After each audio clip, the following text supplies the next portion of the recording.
इस्लाम की शुरुआत 610 ईस्वी में मोहम्मद पैगंबर ने की थी, लेकिन 2025 में खराब और मूर्ख नेतृत्व के कारण आज आधी दुनिया इस्लाम के खिलाफ है।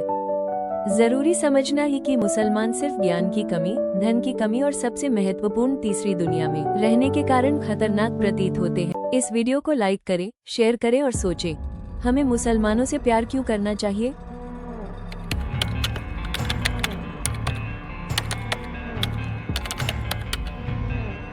नमस्कार दर्शकों, यह वीडियो 7 भागों में होगा और प्रत्येक भाग में हम देखेंगे कि कैसे इस्लाम के सामान्य लोगों को अधिकारियों और धार्मिक नेताओं द्वारा सदियों से मूर्ख बनाया गया है। आज विश्व में जिन इस्लामिक देशों की वित्तीय स्थिति असुरक्षित है, उनका अन्य गैर इस्लामिक देशों के साथ टकराव है। पाकिस्तान निरंतर ऋण पर निर्भर है। आपने ये भी सुना होगा कि IMF ने पाकिस्तान को ऋण दिया है। पाकिस्तान विश्व बैंक की ग्रे सूची में है। तुर्की की मुद्रा का अवमूल्यन हो रहा है।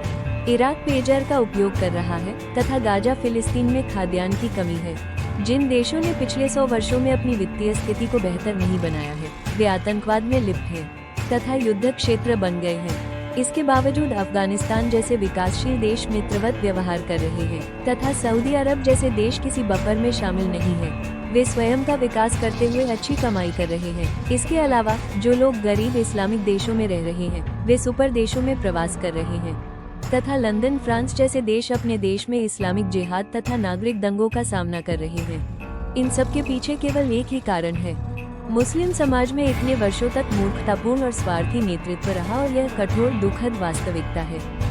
इसे समझने के लिए हमें ये जानना होगा कि यह धर्म रेगिस्तान से कैसे आया और कैसे फैला, और 600 ईस्वी के बाद इस्लाम कैसे विकसित हुआ।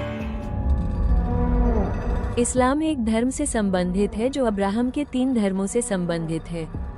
कुरान निसा सूरा 4 आयत 54 में कहा गया है कि हम पैगंबर इब्राहिम की संतान हैं। ये ज्ञान, ये राज्य और यह जीवन पैगंबर इब्राहिम द्वारा दिया गया है। अब्राहम के 2 पुत्रों इसहाक और इस्माइल से यहूदी इस्लाम और ईसाई धर्म की शुरुआत होती है। कुछ धार्मिक विद्वानों के अनुसार इस्माइल का जन्म लगभग 2007 ईसा से पहले माना गया था। उसी समय अब्राहम की पत्नी सारा से इसहाक का जन्म हुआ। इसहाक ही वो व्यक्ति था जिससे यहूदी वंशवृक्ष संबंधित है। हागार इस्माइल की मां थी और इस्माइल वो व्यक्ति था जिसके 12 बच्चे 12 अरब जनजातियों के संस्थापक थे। नेबाउथ, मिब्सम, केदार, अदबील, मिश्मा, दुमा, माशा, हदर, तेमा, जेतुर, नेफिश और कैडमा।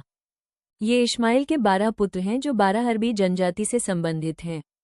इस्माइल से 2577 वर्ष बाद उसी वंशवृक्ष में 570 में पैगंबर मोहम्मद का जन्म हुआ और 40 वर्ष की आयु में उन्हें ध्यान की अवस्था में ईश्वर के वचन मिले। उनके चचेरे भाई अली इब्न अबी तालिब, जो उनके दामाद और फातिमा बिन्त मोहम्मद के पति भी थे, हजरत अली के नाम से जाने जाते हैं। वे पहले शिया खलीफा और मक्का में पैदा होने वाले पहले मुस्लिम थे। 656 ई में वे इस्लाम के खलीफा बने और अगले 5 वर्ष 661 ई में उनकी मृत्यु हो गई। अपने पूरे जीवन में उन्होंने कई लड़ाइयां लड़ी और वर्तमान इराक में बहुत महत्वपूर्ण मस्जिद कुफा के पास खारजी इब्ने द्वारा उनकी हत्या कर दी गई। यह इस्लाम के धार्मिक गलत मोड़ की कठिन और दुखद शुरुआत थी। आप अगले भाग में देख सकते हैं कि धर्मयुद्ध और गृहयुद्ध का इस्लाम पर क्या प्रभाव पड़ा और कैसे असभ्य और अनुशासनहीन इस्लाम की नींव पड़ी। क्योंकि हमारे पास बहुत कम सब्सक्राइबर्स हैं, इसलिए हमें इसे भागों में जारी करना होगा। दर्शकों के लिए सॉरी। कृपया हमारे वीडियो को लाइक करें, सब्सक्राइब करें और बेल आइकन दबाना न भूलें।